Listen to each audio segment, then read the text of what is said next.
முட்டாள் முதலமைச்சர் அவர்களே, முட்டாள் முதலமைச்சர் விஜய் அவர்களே, please check your record IP. Intelligence கூப்பிட்டு கேளு. ஒரு முதலமைச்சருக்கு யார் யார் எங்கெங்க இருக்காங்க, எதுக்கு போறாங்கன்னு தெரியாதா? இவ்வளவு பெரிய மக்கள் இருக்கிறது வந்து பொய்யா பேசினாங்க. பொய்க்கு அழகு இல்லையா? ஒரு முதலமைச்சர் பொய் சொல்லாமா? வெக்கமா இருக்கு. காமராஜரும் அண்ணன் ராஜாஜி உட்கார்ந்த இடத்தில் ஒரு பொய்ய முதலமைச்சரா இருக்கிய.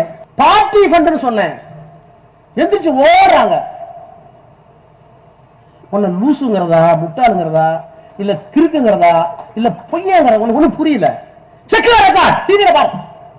சந்திர ஒட்டி ஒண்ணும் பார்ட்டி பண்ண நீ சொல்ற. எதிர்கட்சி தலைவர் என்று சொல்ற பார்ட்டி பண்ணு சொல்றீங்களே, எந்த பார்ட்டி வாங்கினாங்க, அதுக்கு என்ன ஆதாரம்? கேட்கறாங்க.